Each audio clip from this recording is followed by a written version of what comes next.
Driving Business.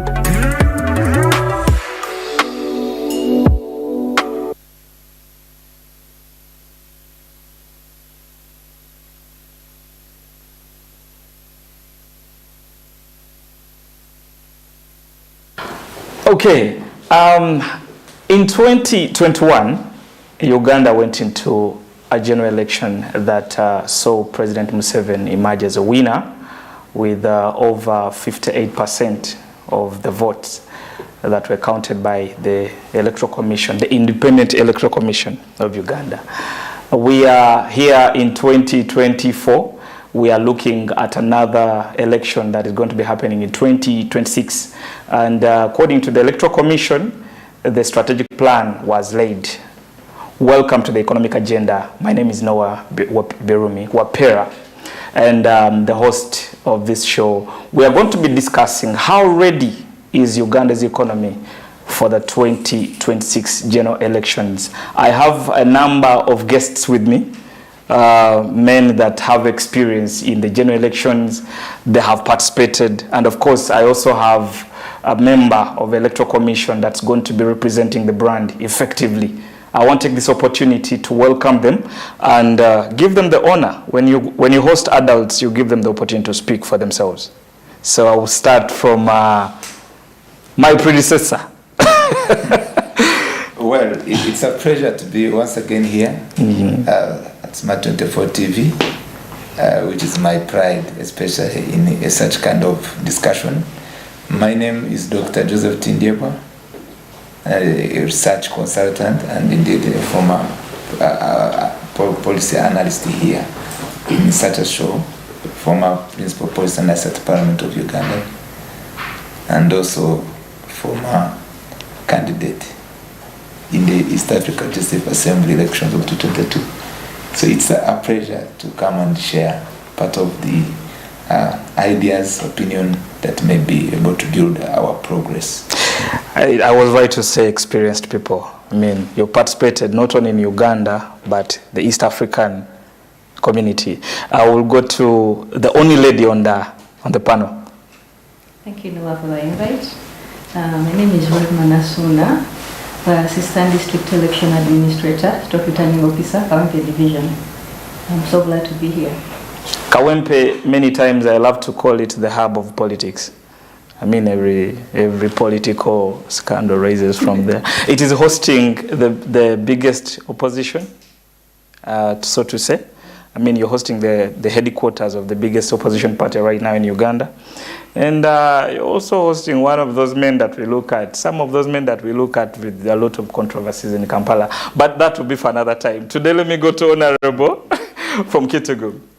Yeah, thank you very much, Comrade Noah, and my sister, the EC, my brother, the one Dr. Joseph. First of all, I want to thank the management of the Smart 24 TV for always giving us time to come and share with the viewers, with Ugandans, our opinions as far as Uganda economy, politics are concerned. It's my humble pleasure that today I'm being hosted.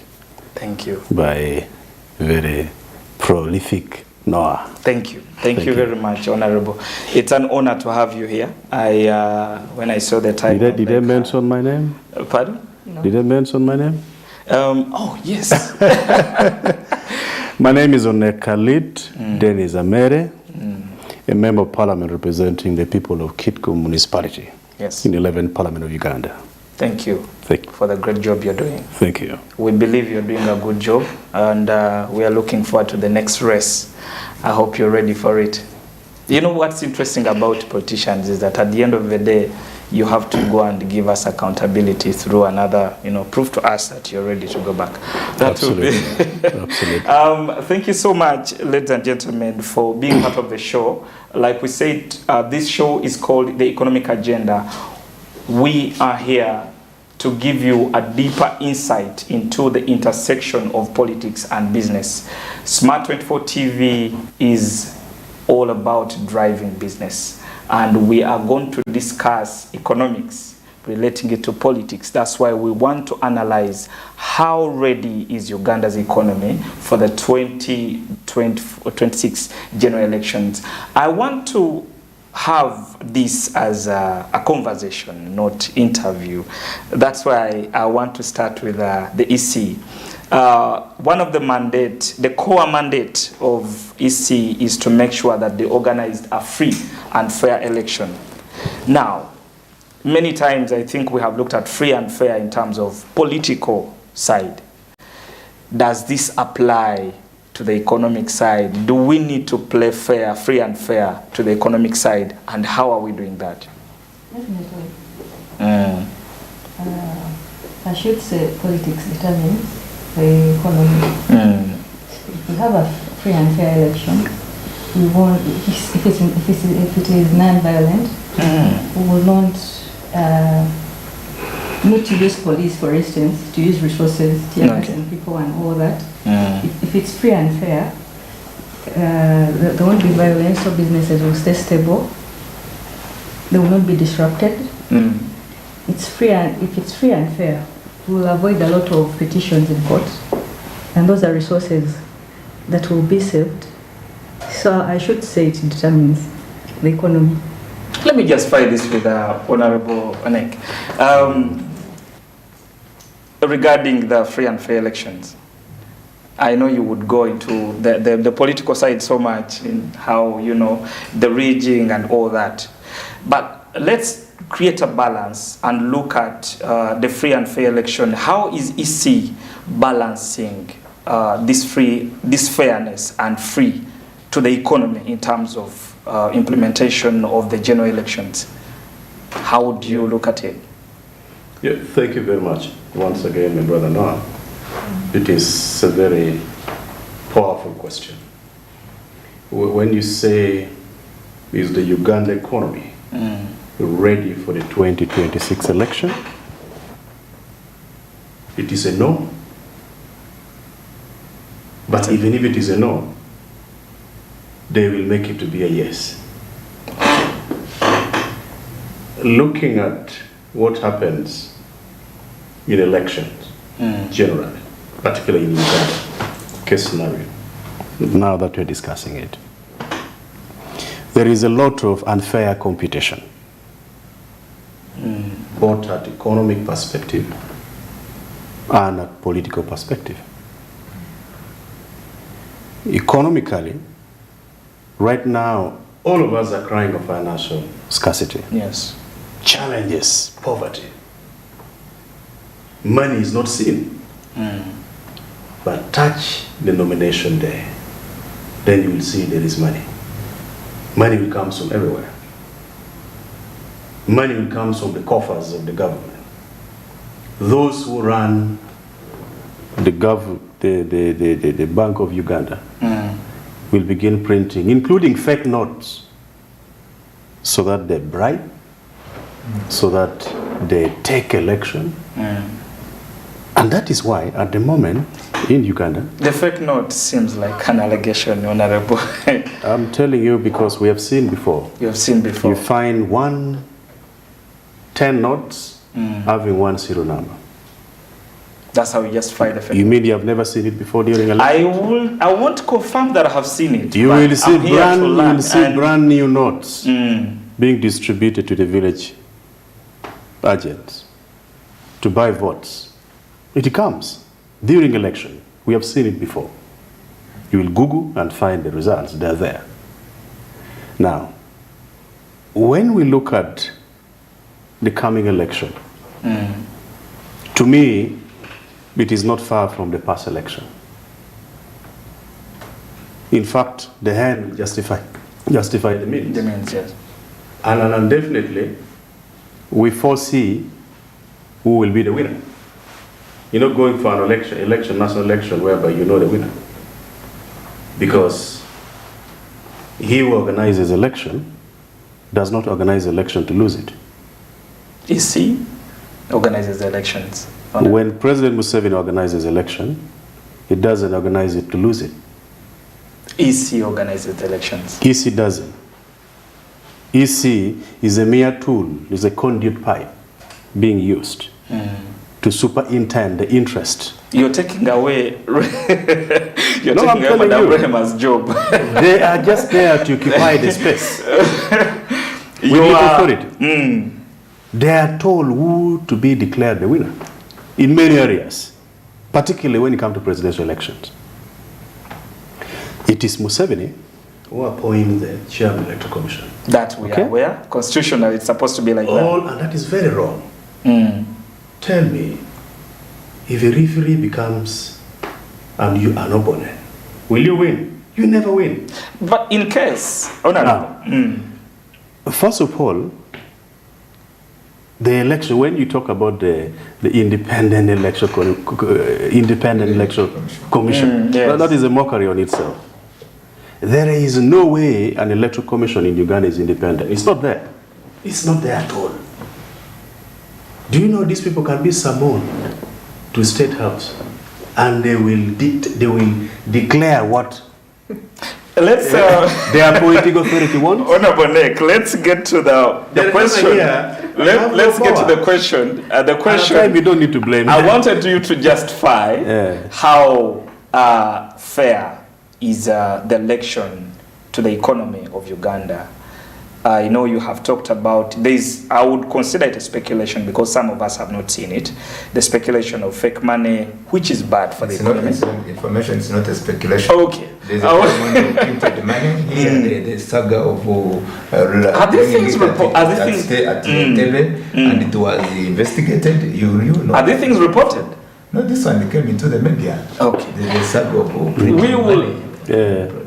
I wanted you to try to give us that highlight of how the economy, of how, EC is being fair to the economy. You have given one point of it, which I am still also considering as speculation because personally I don't know. I want to treat it as information, but because I'm hearing it from you. But I wanted you to analyze how possible that EC can fare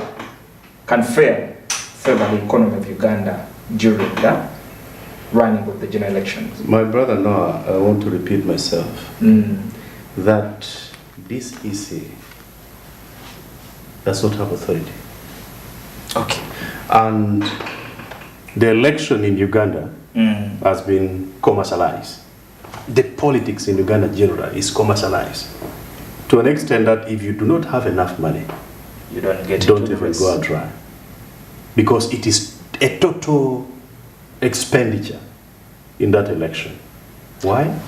Because the EC itself would have set a free and fair battleground to all the candidates in terms of how much should Honorable Nekalit spend in an election. How much should the Noah from the ruling government spend in an election? Now, if the EC does not have the powers to control the inflows, the expenditures during election period, to supervise and monitor who is spending money extravagantly or buying votes, then definitely the EC will not be fair to the economy. To the economy.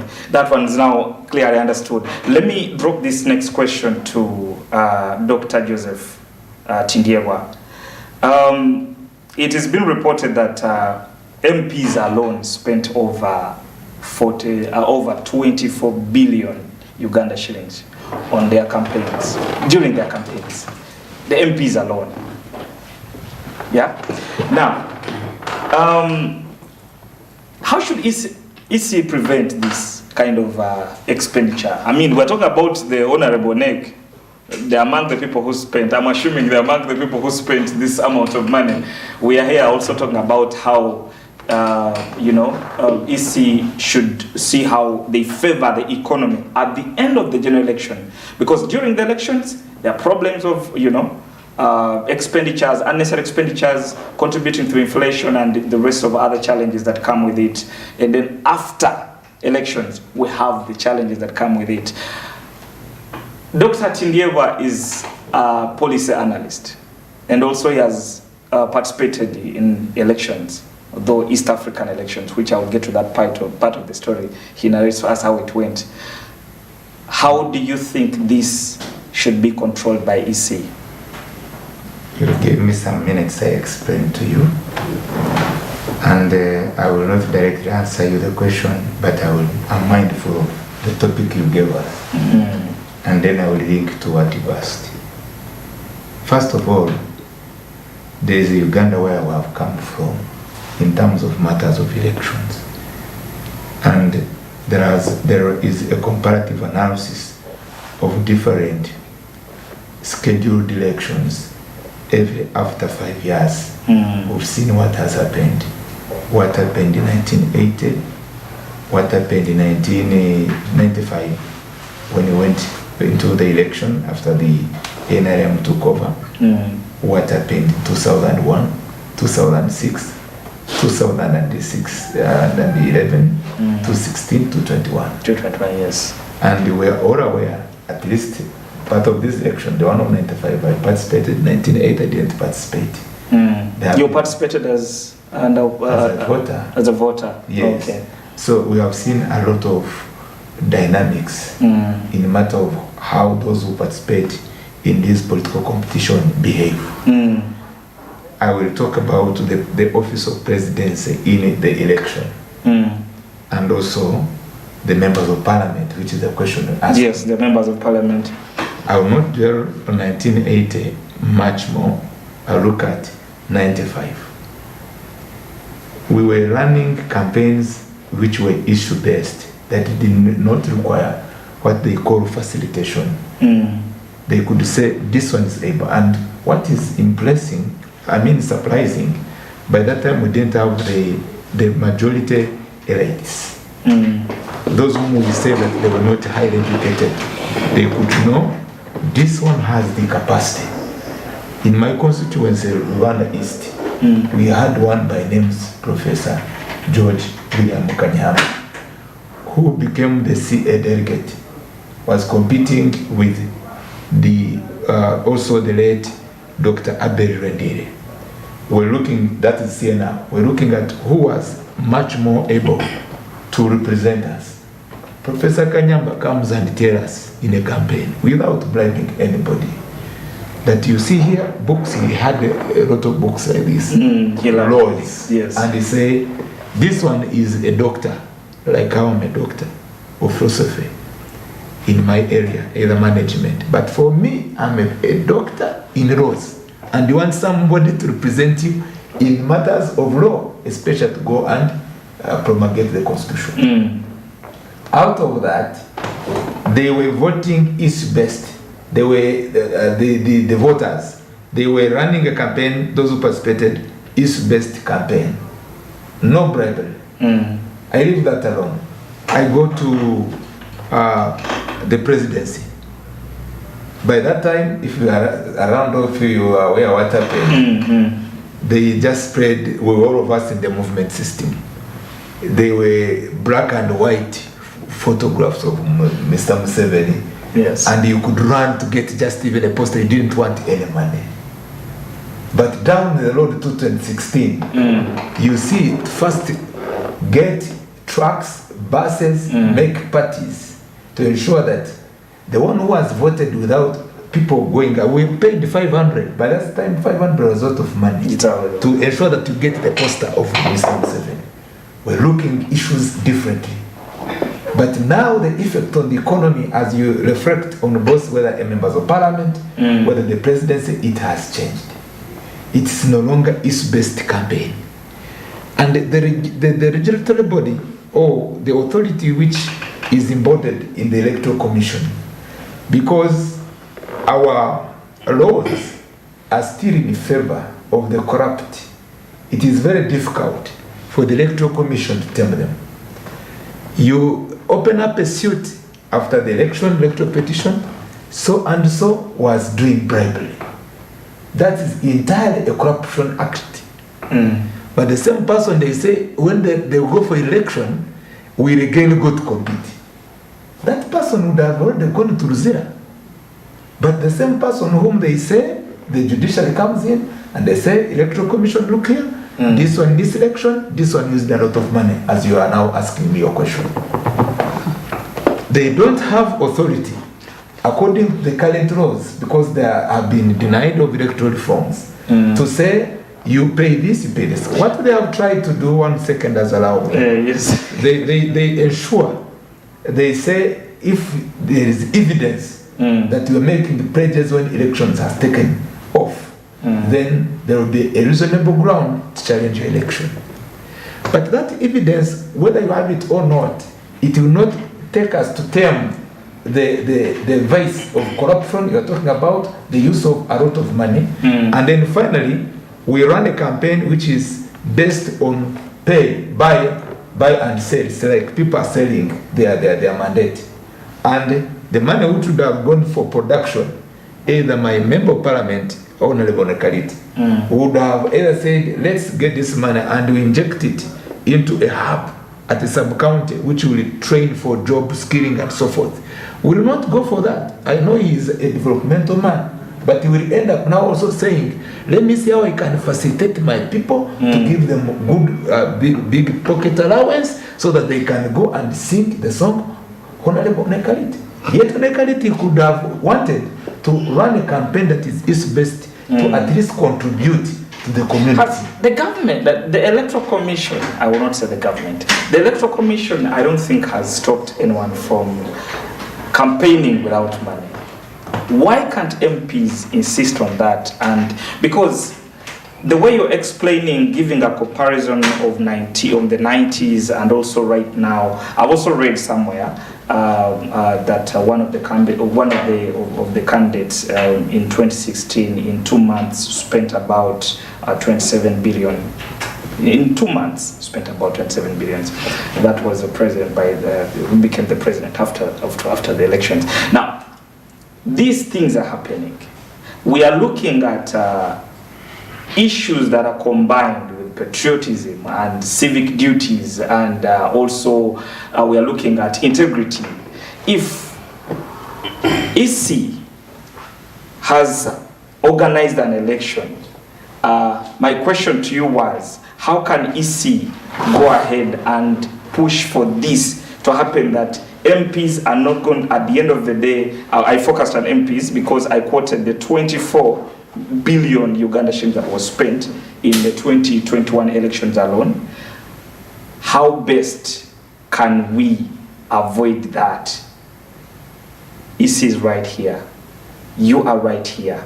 How best can we work together and see how that happens? These are issues of governance, and which is in recognition of institutions of government. The EC, they are not the lawmakers, and we have the executive. Most of the bills, we know that members of parliament can make enactment of laws. Okay. But most of those which are much more successful and faster is accepted. There are those which are originated by the executive. They present those bills. It is much more difficult when one has to come as a private member bill. So the question at hand, there have been a campaign which has run for the last around 15 years ago, to 12, when there was what we call the Citizen Compact, that was running a civic education campaign of how we can minimize the utilization, the commercialization of politics, that has a great effect on our economy. Because every 5 years, whenever we finish an election, we know that our growth that shrinks down, and we first stagger for around like 3 years, and it becomes so difficult. We are collecting money from the public. And I'm not here for a blame game, but I'm here also for reality. Yes. So if the president, who is the head of the executive, does not embrace going back to how we used to have campaigns, elections that does not embrace commercialization. Yes. Himself, and I would like us to be challenged that it's very bad today to say you preach drinking milk, water, then to milk, then you are drinking, tomorrow you are serving water. Say, please, members of parliament, stop bribing voters. Then now you run a campaign where you used to spend, let's say, maybe 1 billion. Now we are talking of trillions, yes. So the gist of the matter goes on who is the driver. And also, it takes us back the lawmakers and who supports these bills to be enacted and amended. He's not the one who enacts them, but he assents, and through the ministry, through the executive, the members of the executive, they can able bring in electoral reform. They say, this one we are turning it. One, to be practical, it would have been ideal if it is realized that someone you participated in bribing of voter. The court proves it beyond reasonable doubt. You are suspended not to enter into another election cycle for 10 years. That's when Uganda will move from the step of only talking. Action. The suspensions is one thing that I'm wondering, because recently a leader of a party advised, not ordered or asked or directed, advised one of the members to resign from a position for, mishandling office. It has become a debate, and interestingly or disappointingly, quite a number of people that are highly educated are also condemning the act. But Doctor, thank you so much for your submission. I will accept the blame game, because I'm not the one blaming, and I'm not the one blaming, but I know that today a Ugandan out there would need to understand, at the end of the day, is the economy going to stay stable? Because the citizen, omuntu wawansi, the wananchi, they pay a heavy price in taxation to make sure that these elections also happen. I will bring back to the EC member, Madam Rehema Nasuna, what measures are put in place, and maybe the question that I will ask directly, does EC have the power to stop the president? He's pointing finger at the president. Does the EC have the power to stop the president from overspending? No. He doesn't. No. But he's a candidate. No, you're playing with the answers. Okay, I will say this. What measures have you put in? You know our mandate, don't you? Yes, I know your mandate to organize a free and fair election. Yes. Where does money come in there? Because we are looking at expenditures, yeah? We are looking at... But you have to start with our mandate. Anything outside our mandate is not our job. Okay. Yes. Honorable Nick is smiling. I don't know why he's smiling, but he seems to be happy with the answer. I'm just impressed. You're impressed? On how you are playing with the answers. With the answers. Okay. You have the question. What measures have you put in place to control these people from spending a lot in 20? Because we are looking at protecting the economy. What measures have you put in place to keep these members from spending a lot? Putting money to the... Why should we do that? Like our mandate is to conduct a free and fair election. Yes, so concentrate on that. And our question was, in the process of organizing a free and fair election, does this fairness and free only apply to politics, or also the fairness to the economy? That was the point of discussion. It's how we led to this. And it's one thing that I wanted to also focus on, and we see if actually EC, maybe this also should be a report, because from the conversation, you're doing a lot of work in Kawempe division, voters education, and all those measures that you're putting in place. Should this be something that should be suggested to EC, that there should be a control on politicians overspending in the next elections? I think that should come from the people. From the people. They are representatives. EC cannot come up, wake up one day and just impose on people. Impose on people. It starts with the people. It's a democratic nation. Honorable Nick. I think, my brother, when you talk about financial expenditure in politics, it is deeply rooted. Yes. We shall not talk about financial expenditure without looking at the government in power. Who is that government? We shall not question the EC, the Electoral Commission, about why they are leaving candidates to spend the way they want, to corrupt somewhere to keep the money to spend during election. Yes. It is a systemic issue, and it is deliberately put to be like that.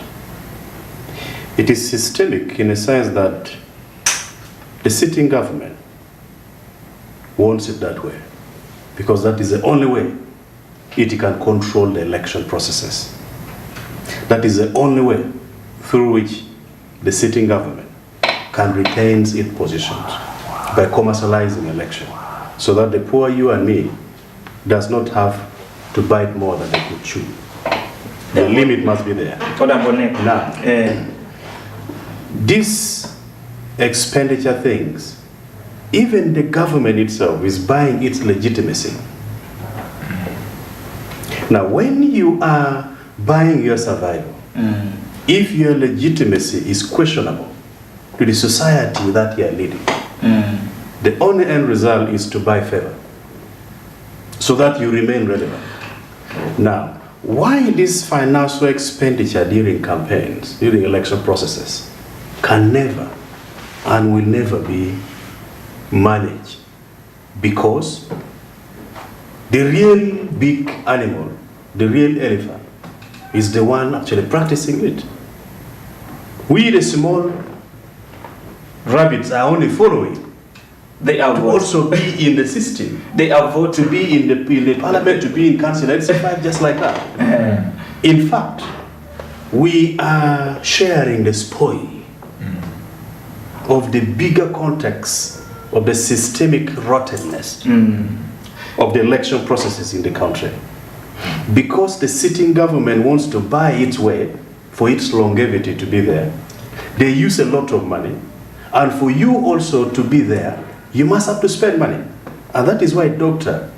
elaboratively narrated the stories of election from 1980 up to the current one. How the trend has been changing.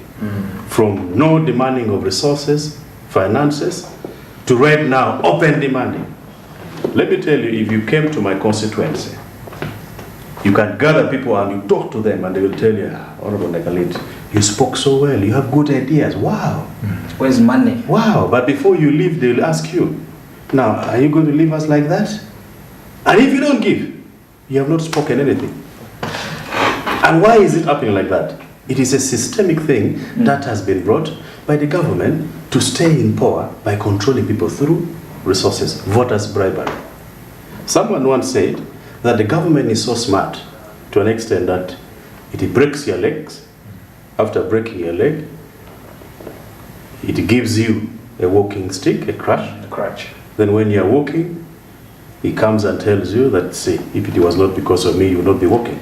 Okay. And that's what happened. So this entire saga, when you ask my good friend here, the EC, in fact, you're putting our job at risk. Those big questions. They do not have the power to control financial flow. One thing I know is that at the end of the day, she's capable of answering these questions in the most professional way.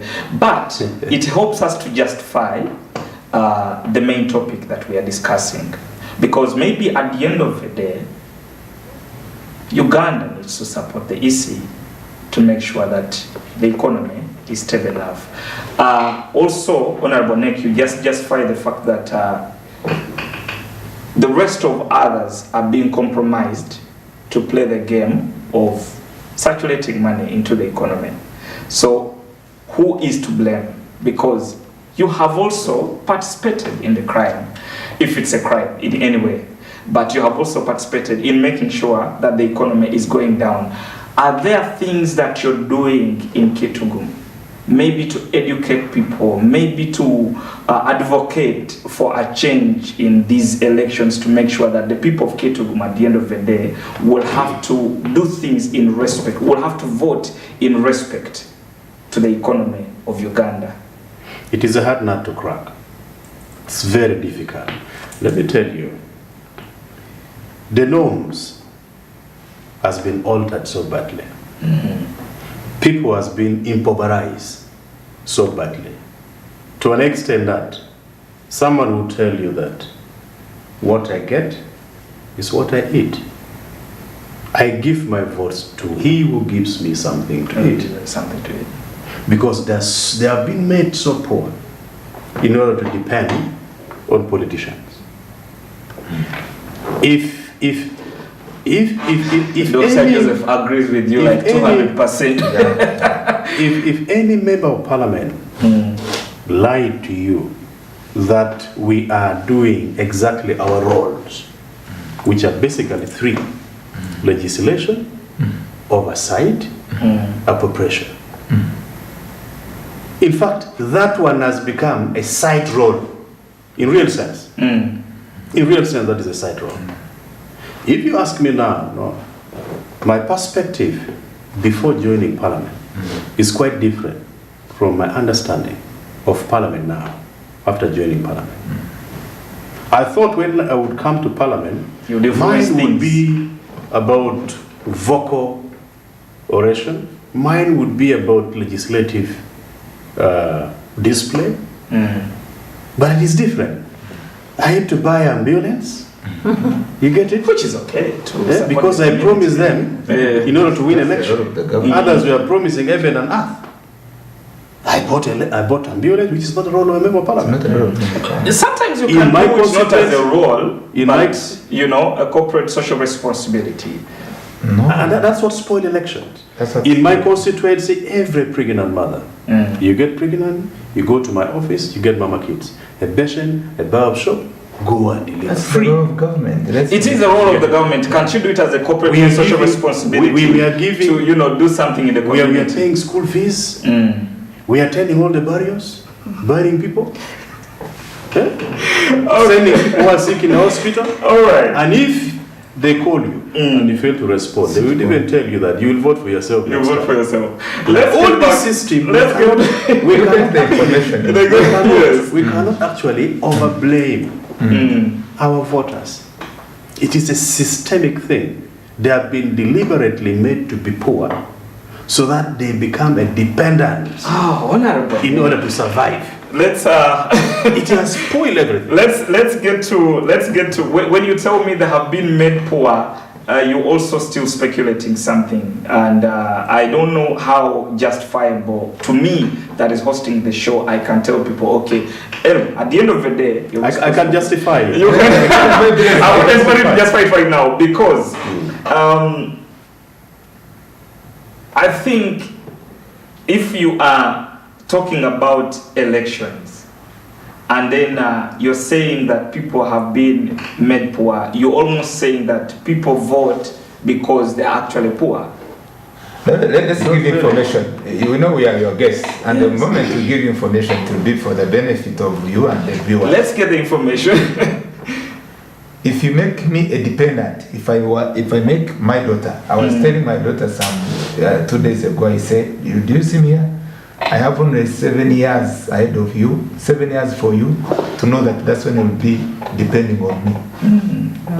And know that after 7 years, you'll not be demanding anything from me. I will have given you every education you want, given every skill you want.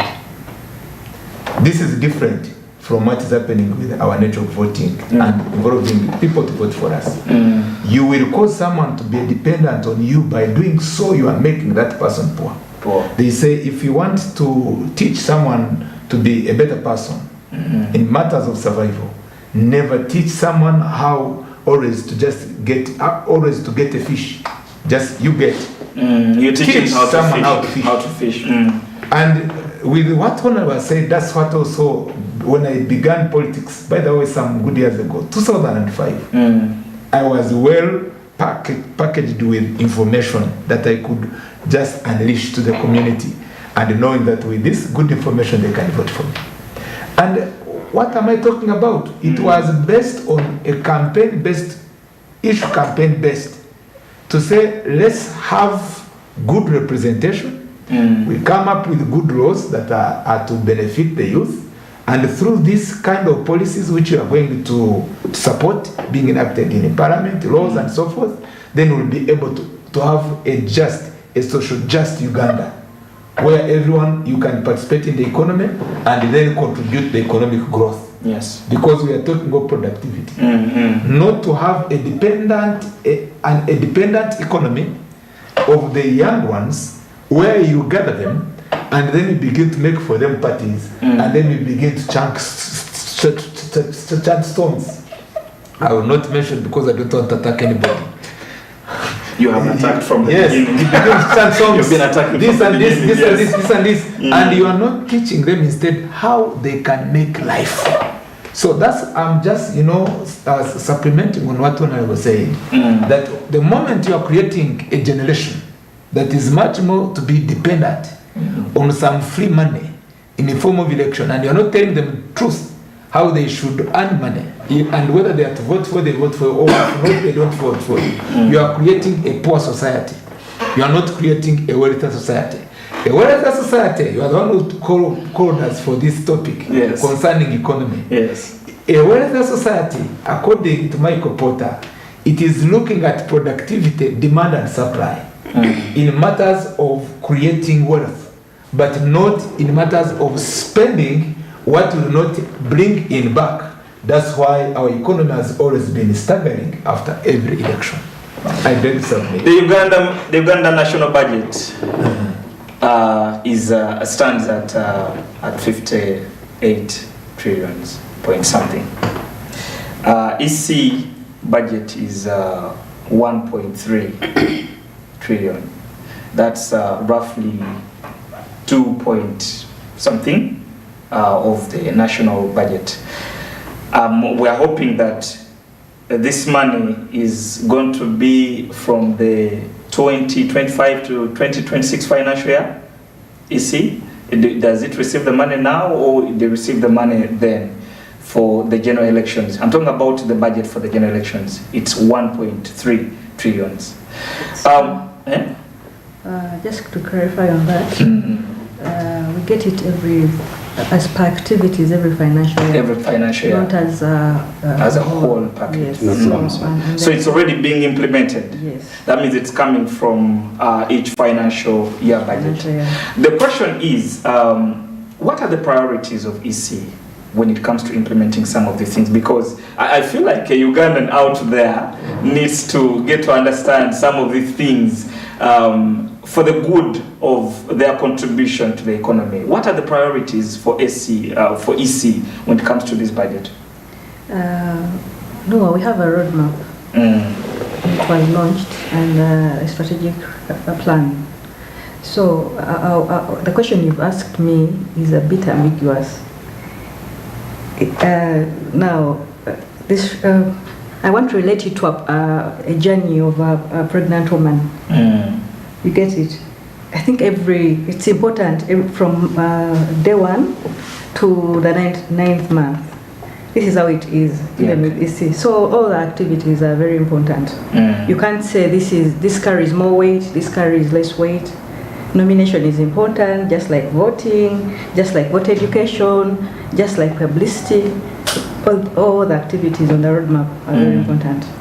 So you can't say this is going to prioritize this, leave out this. No. As per the roadmap. My contribution is going to come from the policy analyst. Do you think that budget is a heavy burden to the Ugandan economy?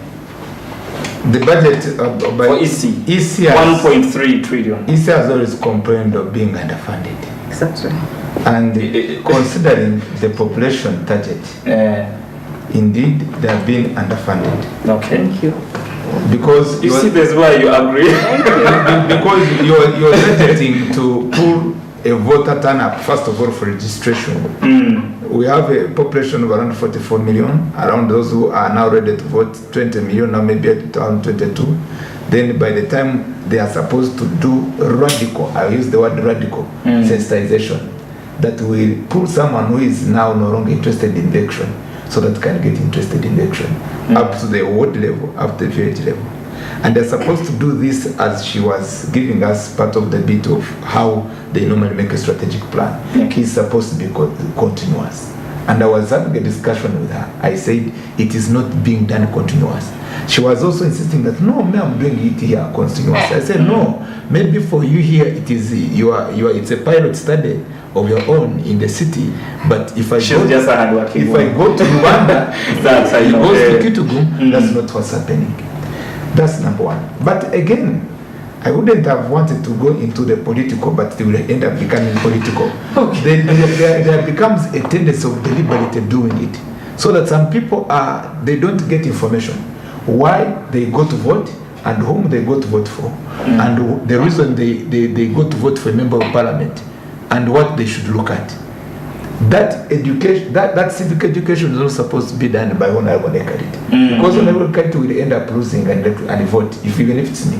I will end up dancing the tune of what I found in the field. That role is supposed to be played, number one, by the electoral commission, well funded. They go and say, you people, they go to churches, they go to village level, they hold meetings, and after holding meetings, they say, stop this. They be the one to begin to regulate the citizens. Because civic education, they open up and say, please, you people, don't ask our MPs again to take you to hospitals, to come and bury. For them, what they do, they are supposed to allocate money. When they go to parliament, these are the people who are supposed to go and do that job. But because that cycle is broken, that's where everything ends up turning chaotic. The whole population joins in knowing that it is now give and take. Because the cycle is broken.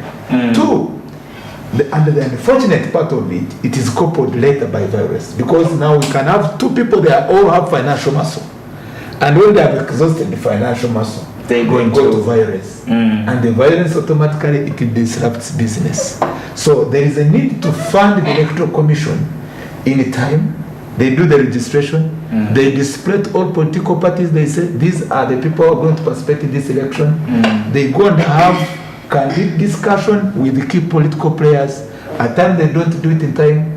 When I was in the FDC, as a deputy secretary, FDC? No, I'm not the FDC, which you know is not the FDC. I'm not. So now, when we used to go to, is with me in Katonga. Yes.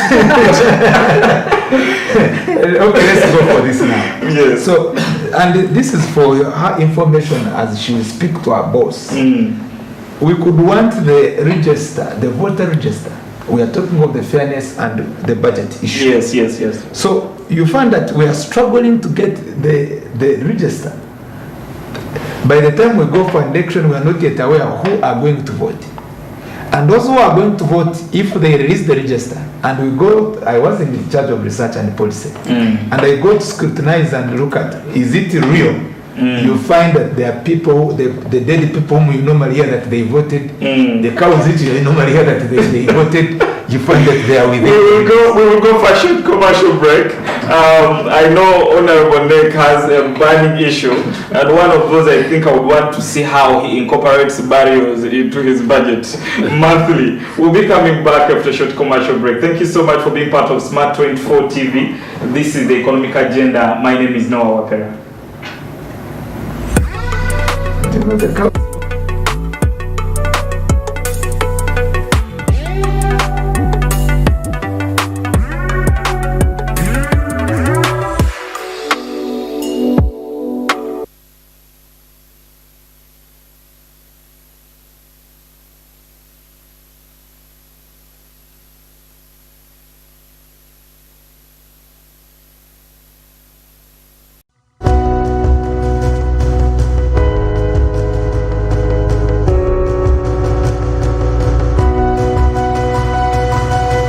Smart 24, driving business.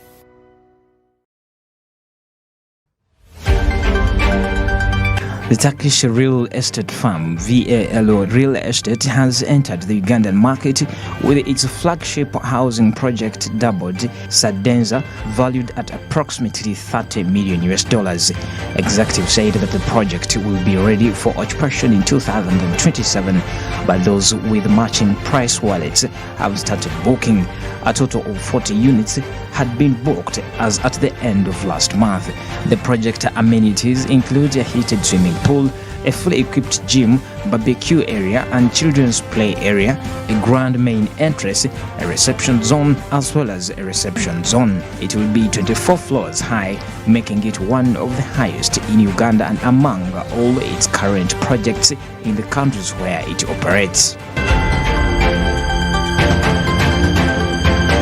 Arua Central Police Station is holding 5 staff of Post Bank over the alleged theft of 138 million shillings. Preliminary reports indicate that the money went missing during they are accused of robbing Thomas Hababakanize, 38 years, a Rwandan national. Eli Mate, the police spokesperson for the Kigezi region, confirmed the matter, saying that the preliminary investigations indicate that after robbing their victim, the constables ordered him to cross back to Rwanda through porous border, or else they teach him a lesson. The National Social Security Fund, NSSF, the United States ended its 2-decade-old sanction. And we all go for extraction.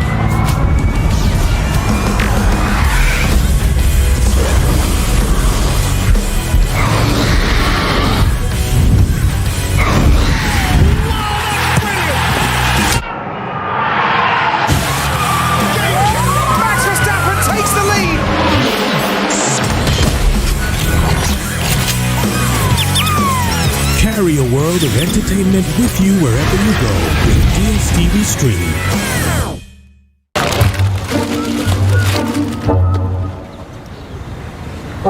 Rachel Rich. The Queen Cobra, the password of the money, the original no spare parts, the 11th commandment, the question and the answer. Osmosis, manyo yagala sente naye nange sina. Ah no, sente chikulu enaku zino momo insorting anytime. In fact mwanyinazi nawe kan sorting. Really? Nkuwereze ndagiro yokufuna loan ku momo. Nze wendi kululuo. Mpako mu chips. Kuba wetaaga looni oyina MTN Momo weesootinge kozesa Momo app obanyika *555*5# okufuna looni ey'amangu. Londako looni ekukolera okuva mu looni ez'ebika eby'enjawulo eziva mu bannaffe be tukolagana nabo nga tuli wamu tewali kitulema.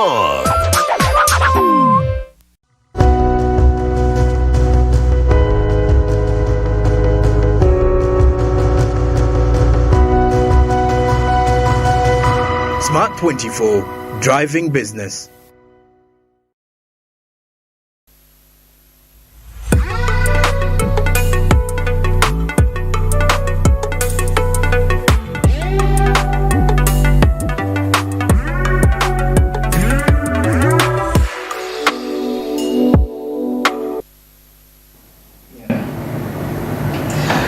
Welcome back to the Economic Agenda. My name is Noah Opera. This is Smart 24 TV, driving business. We are the only business TV station in Uganda.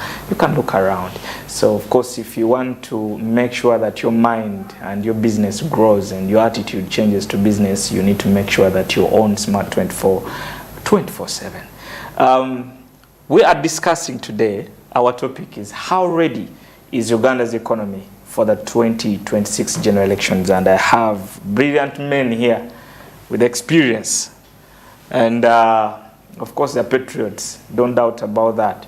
They love their country and they want to see the best class. A lady that is from the Electoral Commission. One thing I know about this lady is that she represents 1 million women because she's tough. That's one thing I know. Let's get back to this discussion. Honorable Nick, before we left, you almost had something that I almost want to make you go there because it was boiling, but then I feel like I should go on with another question. Do you still remember what you wanted to raise?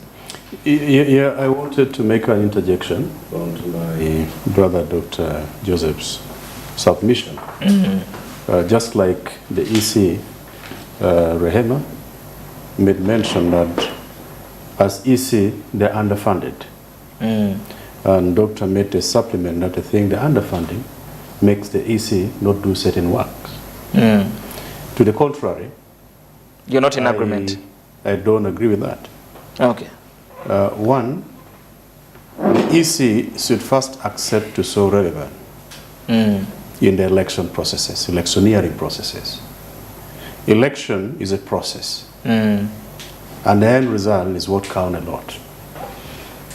Have they become honest enough to execute the election? Are they ready to do the real thing? For example, when you say that when money is not given enough, when enough money is not given to EC, the voters' turnout will be low.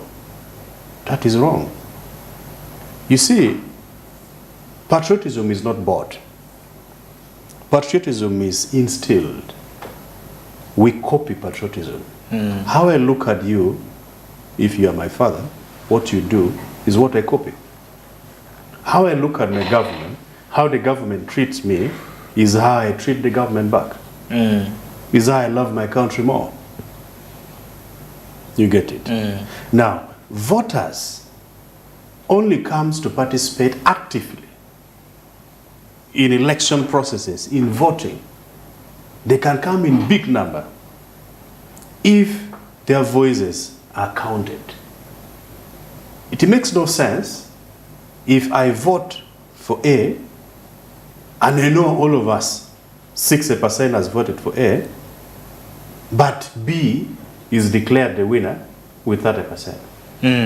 It makes no sense if you move to certain constituencies whereby you really know that the voters turn up in that place can never be 100%.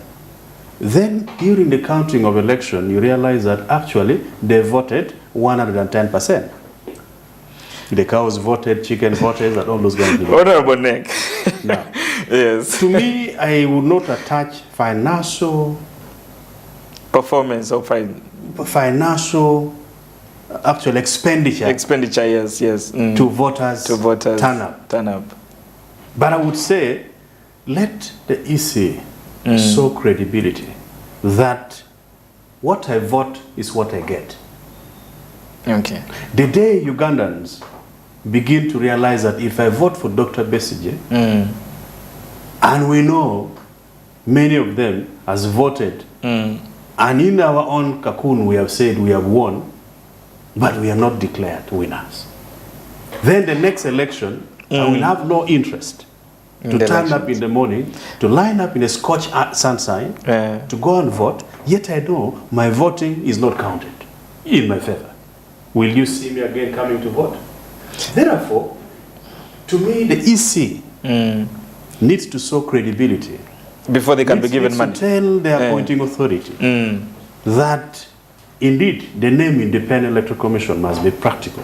So do you think the budget of EC, because you know that Dr. Tindiewa agreed with the EC that actually the budget is still low, considering the load of work that they have to carry on. Do you actually, to me, the budget is big. It's even bigger because they are fulfilling their mandate. In fact, they don't deserve 1.3. I want to give a moment for redemption from EC. You know, a moment of redemption for EC. Rema, before I come to Dr. Tindiewa, what is your comment? Honorable just mentioned a while ago that he was telling us about when he lost the election and now he won. He's an honorable member of parliament. But he should actually be supporting us. He's a beneficiary of our fair and free election. Free election. The second time. Because you declared him a winner. Do you know how I protected my vote? Can I give you the story? Why I lost 26 much as that is very interesting. Let me tell you, my brother. Yes. It's very important. Okay. You see, I lost election for the first time in my life in 2016. That hurts, yes. I've been in politics from primary, head boy, secondary head prefects, high school chairman UNSA, university guild president Makerere University, all have been winning. After university, I was a national UNSA president in Uganda. After that, I was the East Africa representative to All Africa Students Union Congress. What's your next target? What's your next target, by the way? We shall see that. Now, when I went in 2015, I resigned actually from my job. I was a Ministry of Gender, Labour and Social Development in 2015. So when Kitgum was declared a municipality, I had to resign to go there. Now, how I lost that election, I learned from it. One, I did not protect my vote. I took it for granted that I was going to win. You trusted EC. I trusted EC. Little did I know I was trusting the form. The content was not there. By the way, for the viewers, in this Rehema does not work in Kitgum, so there was a different returning officer. Yes. In this past election, if Rehema is saying I'm the beneficiary of the past election, maybe by osmosis, okay? But in real sense, I know I fought because we slept. You know, real sleeping? I did not sleep. I sat on the bench with my team, electoral team, with my campaign team, executive team. Yes. Inside the turning center.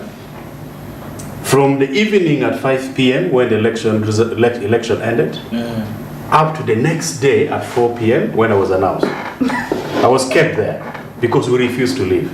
I was there with more than 1,000 supporters who surrounded the turning center. Yes. Because they were demanding for free and fair election. I competed with the minister. Okay? You get it? Yes. So the EC could see that I had won. I feel like your issue. For them, have the moral authority to announce me the winner took them 24 hours. 24 hours. Honorable, I feel like your issue of the budget. What does the law say? What should be the time? Do you know some of my colleagues were even announced? Depends on how fast they were. But what does the law say? But when somebody has glaringly won. Madam Rehema, Honorable, I feel like your issue about the budget, EC budget, is a personal issue. I feel like it's not just about financial management. It is not personal. I feel like it's a personal issue because they made you feel like they made you fail the first time, and then you feel like they made you suffer throughout the night. But logically speaking, considering the presentation of Dr. Tingiewa, let me ask again, do you think EC budget needs to be increased? I will tell you, my brother, with the current status of EC, their budget need to be cut. Let's get to Dr. Tingiewa. Their budget need to be cut because they are not showing the credibility of existence. Because they cannot actually authoritatively control election without being controlled by the remote control of the State House bear, the city president. Dr. Tingiewa, you had a point. Now, if they are really independent, just like the Independent Electoral Commission what says, yes, that's what it is, then they deserve the money. But right now, they are mere tools, walking stick to lead the person to what he wants. You see, my point remains, in order to get good leaders who are not bought into parliamentary seats, there must be adequate preparation and there must be adequate reorganization of the populace to know who these good leaders may be. Other than all of a sudden to bump into our innocent citizens into an election they are not understanding even what to do, why they may not vote for me and vote for Honorable Nekariti. They'll begin to vote for useless issues. Do you know the useless issues? What's your tribe? What's your clan? Your religion? Women these days even vote looks. Your religion? They vote looks. And how, nice looking like how much on fundraising? How much? Maybe that is why I lost last time. don't distort my point. Okay, don't distort my point. Yes, doctor. How much have you given on the fundraising? And now innocent, I call them innocent citizen. I want to use a very good polite language. The innocent citizen will end up saying this one is powerful, this one doesn't have power. Bagamba mu Uganda, oh yalina amaanyi. Talina. Because there is no adequate civic education organization done in time so that people are competent with whom should they vote, why they should vote for you. I gave you my explanations here. Yes. And it's out of the good leaders that are going to drive the economy. True. The moment we are voting for some who will come in any way they wish to come and interest people with their music, with their money, you will not see the economy improving at any time. When you ask us a question, our economy, whether it is ready, whether we are ready for an improved economy to 2026, no. How are you going to usher people into electing leaders and when they don't know what they're doing?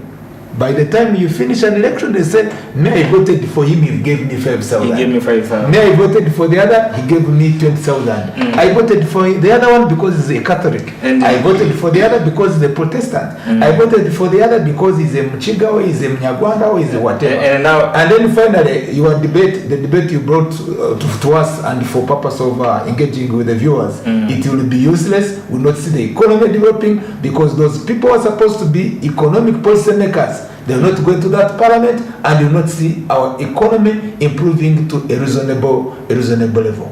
That's why I qualify the point of my submission that, number one, the Electoral Commission should fit into the task. I agree with him. But we should not rule out the need of funding them, comparing to how we've been having inefficiency in our electoral system. We have lower voter turnout. And to me, when I'm interrogating such matter, we must know why is it happening. Is it only that we're having the Electoral Commission is incompetent? No. They need to have a reasonable human resource that will go and tackle the issue of civic education, the right system of voting, what can disqualify a person to not to be a rightful candidate that represents the people, what they should look at. That one I said to Honorable Onekarit, that is not your job. It's supposed to be the job of these people. They are supposed to have a reasonable, a competent human resource. But I do not have the authority. You don't have. So that's why I'm saying they should fit in. So when we are finalized on the point of defending their mandate, themselves to defend their mandate to be independent, which I think they can do if we continue to call upon them. We continue to call upon them. Let me conclude this. Yes. We continue and use this platform, dear viewers, to call upon the Electoral Commission to fit in your shoes of being an independent electoral commission that is regulated by the laws of Uganda.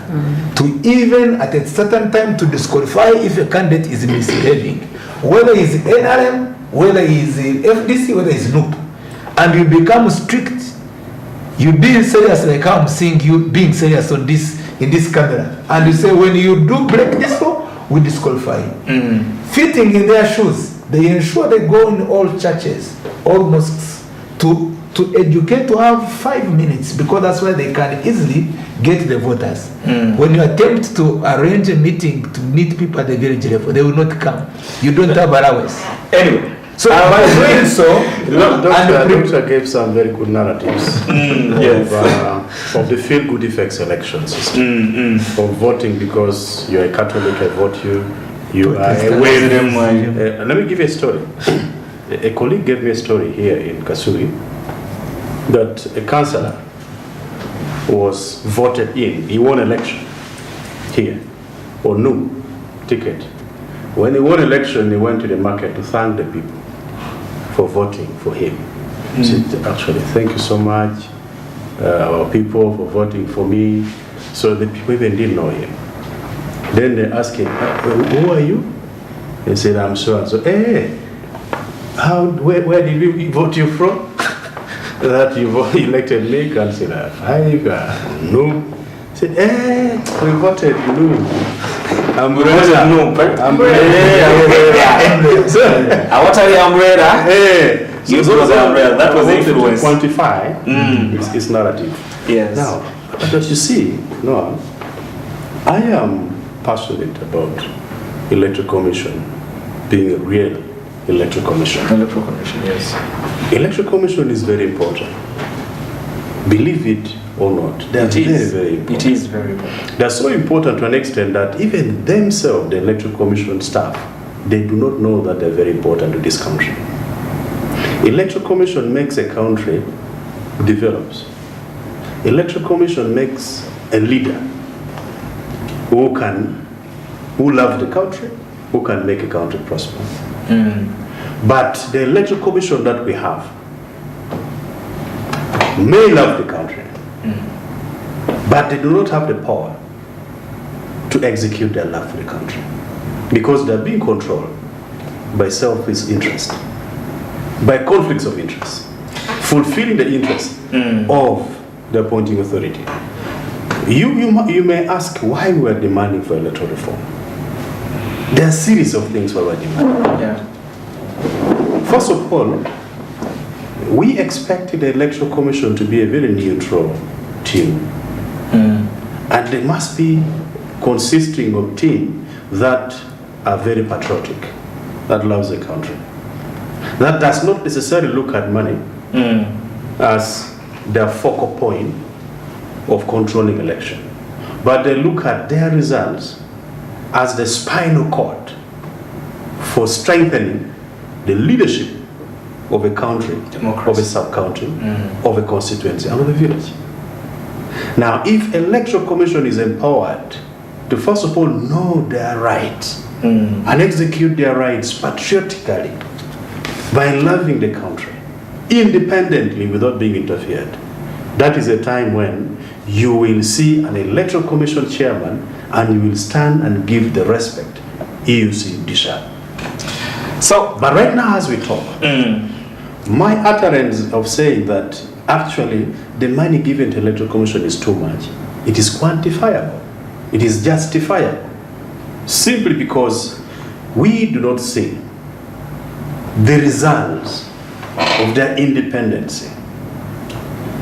They are under the armpit of the appointing authority.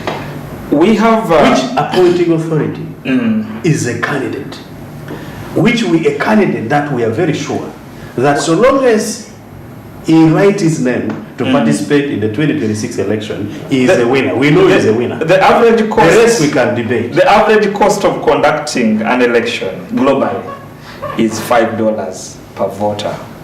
The average cost of conducting an election globally is $5. Now, there's something that I have been reading through that Uganda, the average cost of conducting an election in the past years, it was at about $7.1 US dollars.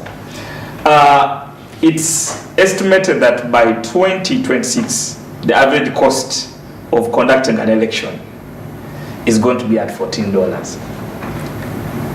This question is a general discussion, and I would want to start with Rehema. What makes our election that expensive compared to the global rating of voters, funding in terms of elections?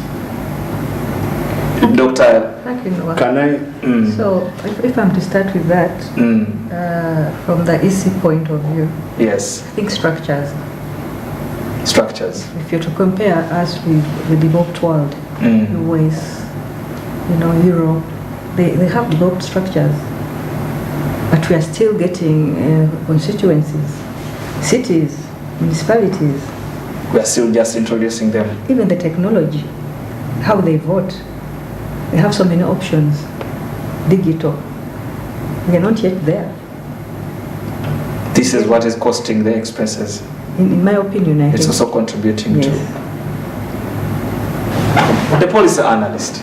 Before I go to the active politician, I know he's going to get political about it, and he spices up. Why do you think the Uganda elections are more expensive than any other parts of the world? You know, the manipulation of the governance system, the moment you don't do what you ought to do, you will pay heavily to achieve the outcome. What do I mean? We begin with our constitution.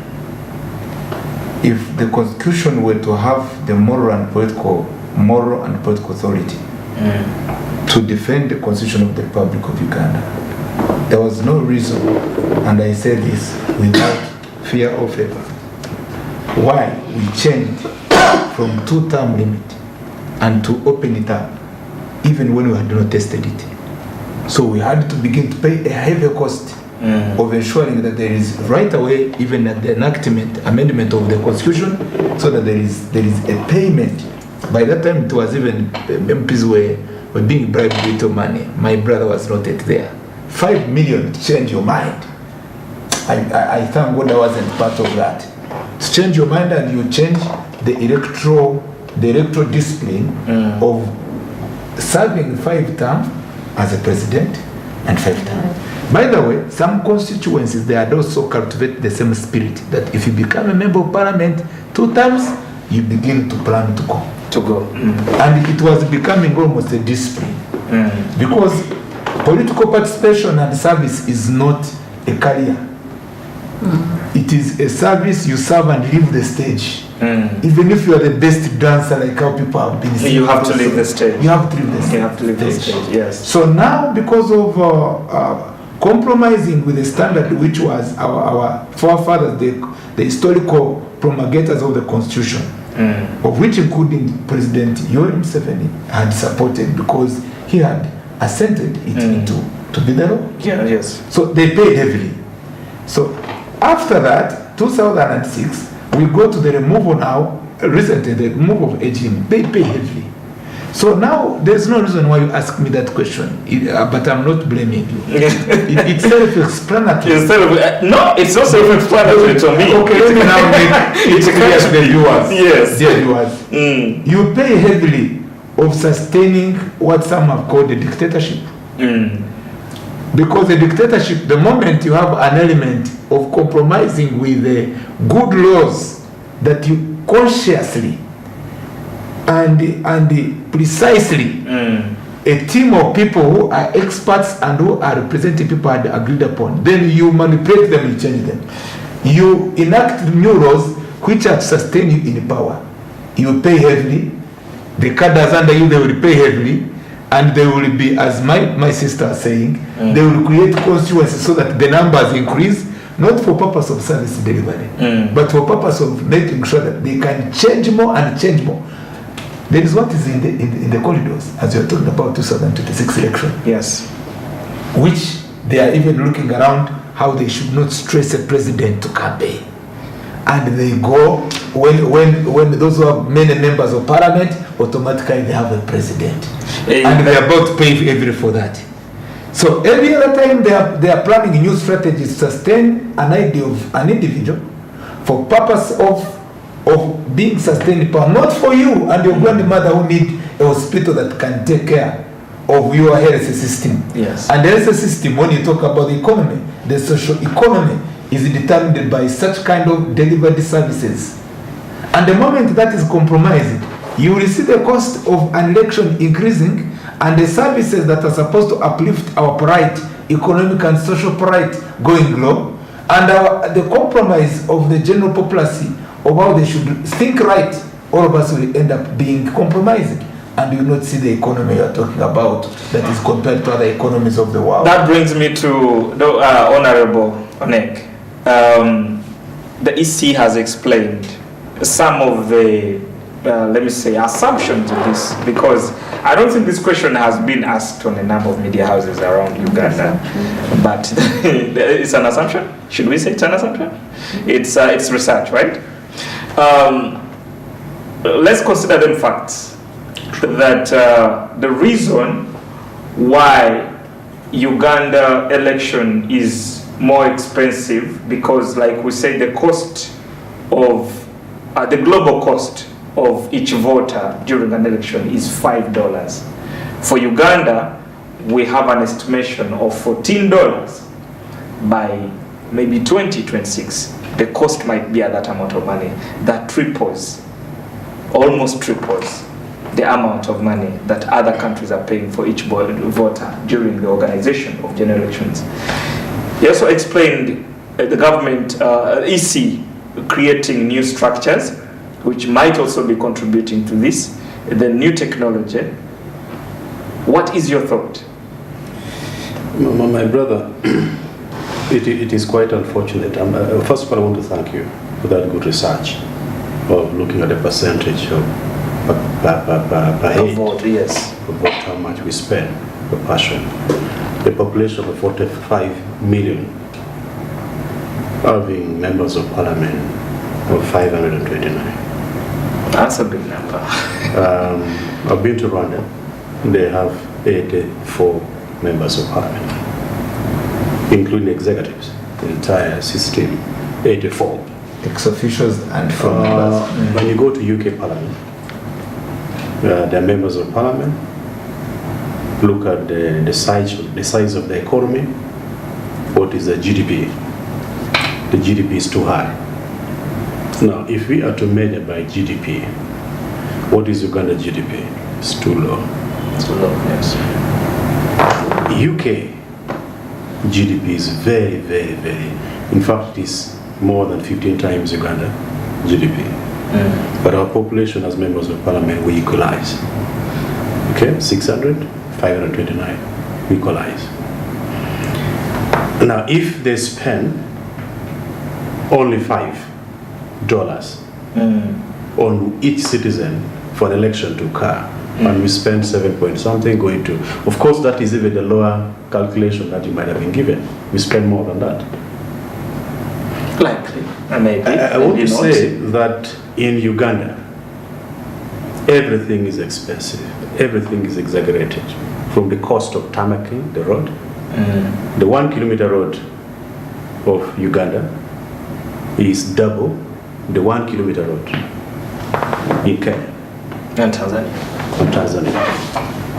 And all this comes simply because of the level of corruption, the level of how we treat our economy, the level of lack of patriotism in handling the entire system. My good friend here, the EC, spoke about creations of new constituency. Every election, we get new constituencies coming. Right now, as I speak, next year, we're having 13 districts coming. 13 districts, new districts coming in Uganda.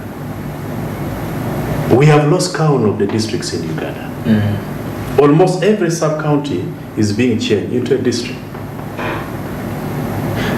The cost of carrying out election definitely will go high. Yes. Simply because the number of the members of parliament, the number of the constituencies being created, the number of the electoral positions being created from councillors. In my constituency, the 43 villages being multiplied now to more villages. In the next election, I will have to campaign to more villages, but within the same area. But more leaders who will draw from the coffers of the country. Expenditure goes high. Same area, same development, increase in cost.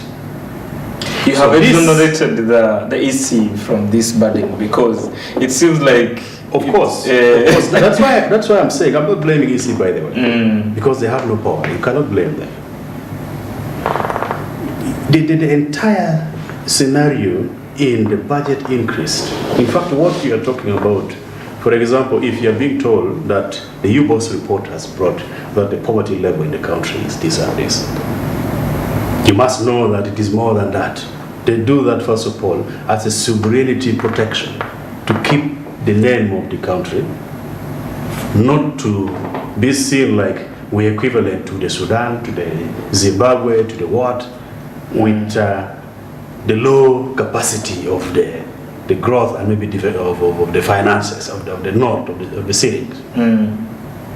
So, in real sense, we have a lot to do as a country if we are to minimize our expenditure. First of all, we need to be patriotic.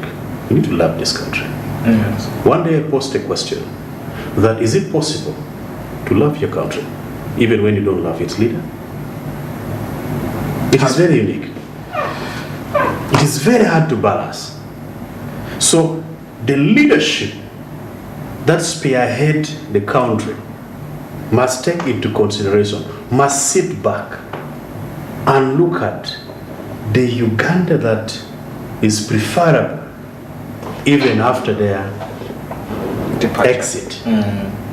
What will they look at Uganda if they pick Uganda and put on the table? They dissect.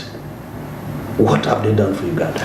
The next question, this is going to be purposefully to educate Ugandans and viewers who are watching Smart 24 TV. It's also from the public opinion. I landed on a quote from some Ugandan. He's an associate director of an institute of, I think, strategic planning for the Great Lakes Institute of Strategic Planning. He said, you cannot have an election that is not expensive when you still have an expensive government. I don't know how justifiable the government is expensive, but of course, in a number of things, you see that maybe some things can be done away with that the government spends money on. That is for the policy analyst to give an opinion on. It won't be me.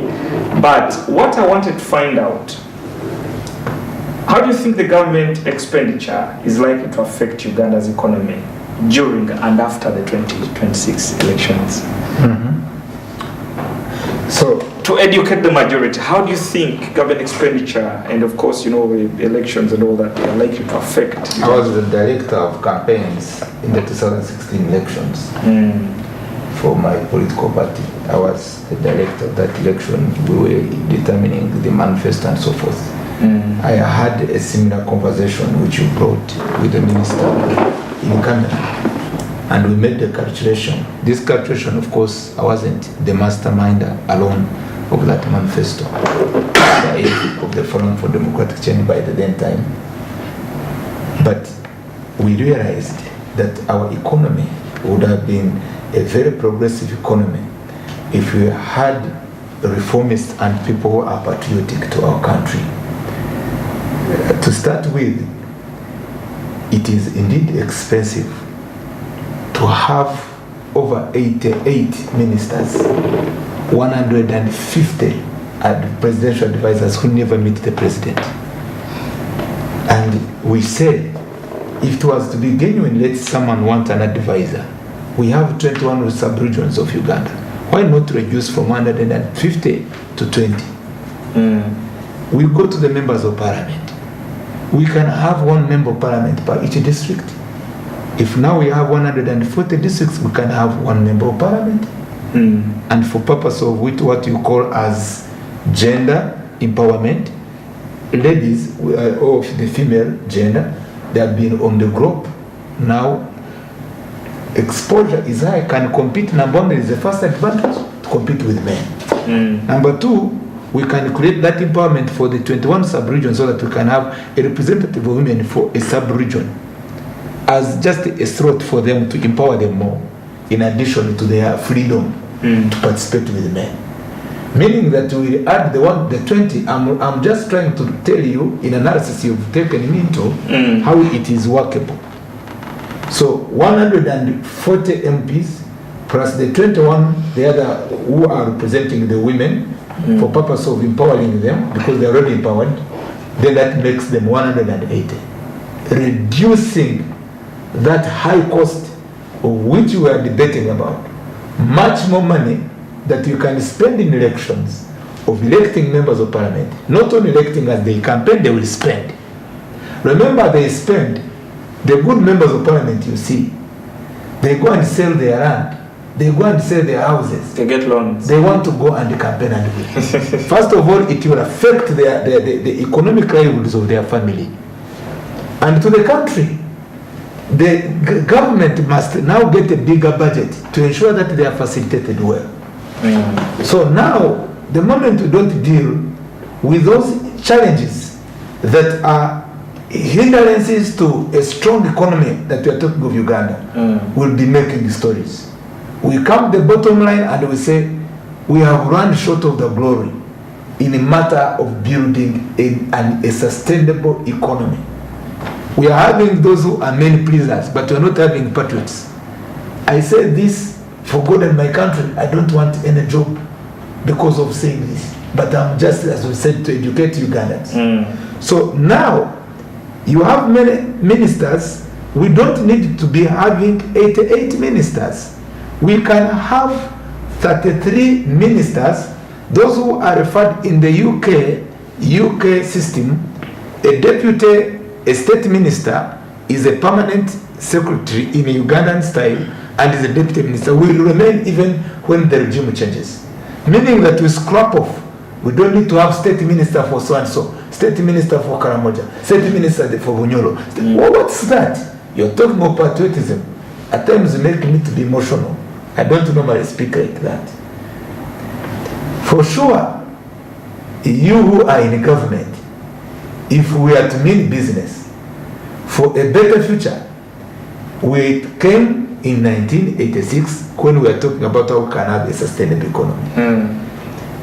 The competition, the higher GDP of which Kenya is posing on us, the Nigeria, if we just make a paradigm shift and we change, we make reforms that we are talking about, the public expenditure is a burden. Do we need the 8 commissioners? We can have, let me conclude that. Yes. We can have even only 5 electoral commissioners if they are handling a small task. But there is a deliberate move to create a bigger task for them. But you already said the commission has limited resources. I'm talking of downsizing everything. Are you connecting with my point? Yes, I'm connecting. So when we downsize the presidential advisors, we go to the other DCs. If we sympathize to have other DCs, we don't need deputies because we already have the cow. We already have the LC5 chairperson. In any case, now all deputy RDCs, they go and make production. They go for productive work. Farms, factories, they employ your brothers down there. They don't begin now to just, they are enjoying the other double cabin. I'm not jealous against them, but we are misusing resources. When you're talking about the economy, let's deal with the issues. Now, you're mentioning only the RDC and the DPP. You're not talking about the GISU, the GISU, the PISU. So, honorable Nick, this one we have almost eliminated Rehema because this is the part where she may not really have a contribution. But I wanted to look at the issue where we are educating, because the policy analyst, he gets deeper into, creating structures and showing you the possibility where the government has to make changes. Give me one point. Yes. We will have trillions of money which will make what we are calling here the issue of rural hospitals. They are constructed. When the hospitals are constructed, we will not spend 3 billion to go and treat a VIP. The 3 billion will go to buy computers, whereby now we improve, we empower the digital. And as we empower the digital economy, then we are improving the economy. That is how the cycle is. You have talked about hospitals, and I'm thinking how recently the Deputy Speaker was requested to go and visit the Lubowa Hospital, which is still having a lot of debate. But he said the Wednesday that he's supposed to go and visit has not yet come. That will be a debate for another time. But right now, Honorable Nick, without deeper politics and all that, I want you to highlight the challenges that come, the real challenges that come for someone who, yes, is watching Smart 24 TV and he understands English, but he needs a layman's language to understand the challenges that come with these expenditures, with an expensive, with the high costs of government your expenditures. I want you to explain some of those challenges as a member of Parliament. It is so burdensome to the economy. Huge expenditure in an election affects our daily operation of the country. It affects the service delivery into health facilities. It affects service deliveries into schools. It affects growth, progress, and development. It was quite unfortunate that 1 year ago, there was a period we borrowed money just to pay salary. That was a time when some of us felt the pain.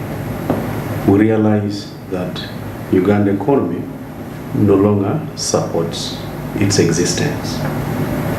When we reach an extent of borrowing money just to pay salary, not for progress, but to pay salary, because teachers are taken about 5 months without earning salary. You remember that period? Yes.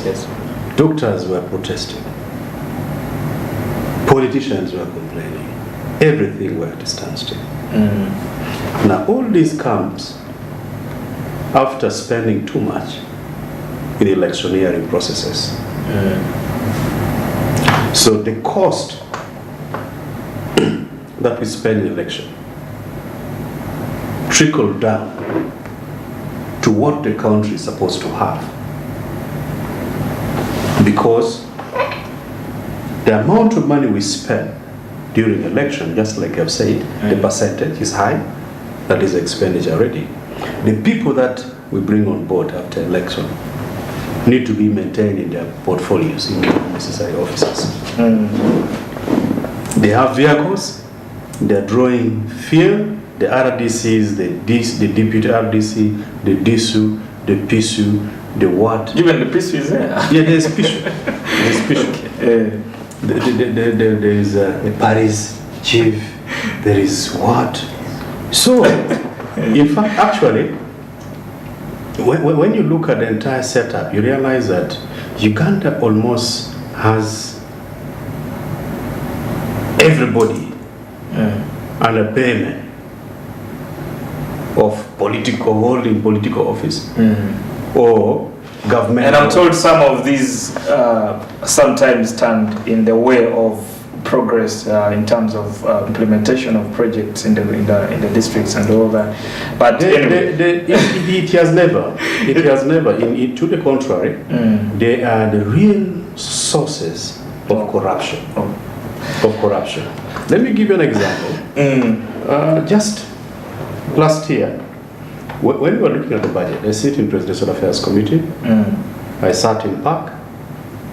When we were looking at the budget, we look at Vote 001, President's Office, Vote 002, Security, and all these kind of things. It was quite unfortunate that when you are looking at the salary alignment, I found a name of an Army General who died 7 years ago, drawing salary. Where was he taking it, in the grave? So, all this kind of thing, the problem is bigger than what we can say. This should be... The issue is, do we love the country? I'm sorry for getting ironic. And I'm laughing at an expression that needs some tears. But how is a dead person getting salary? Who is getting that salary? Was it investigate? Have you heard about ghost soldiers? Have you heard about ghost police? I've heard of that. This is not new, sir. It shouldn't be new. Just now we are on a platform whereby we need to look at this thing with a deeper, with a different perspective of when you found the name. Was that person discovered where the money was? Who was getting the money at the end of the day? Not to disturb the peace of the dead. I will not mention the name. Okay. For the sake of the family. We have 5 minutes to the end of the show. Yes. But my brother, all this means a lot to us. Yes. I am a Ugandan. 101. I can give you my ancestors, at least the lineage of 7 grandfathers. Yeah. Wow. And this country is the only country. Honorable. We exist. Honorable. I know we shall have another. Protected. Yes, I know we shall have another time too. But I want to give the last opportunity to the EC representative. We have less than 5 minutes. During the elections, communication was cut, internet was cut, Facebook was closed, which was supporting some of us in terms of business. It was also good for campaigns. Elections are coming. What is the future of digital communication and the internet in the 2026 elections, because it affects business and economy? In about 2 minutes. No, I think the world has gone digital. So it's our wish as EC to go digital, because it simplifies issues.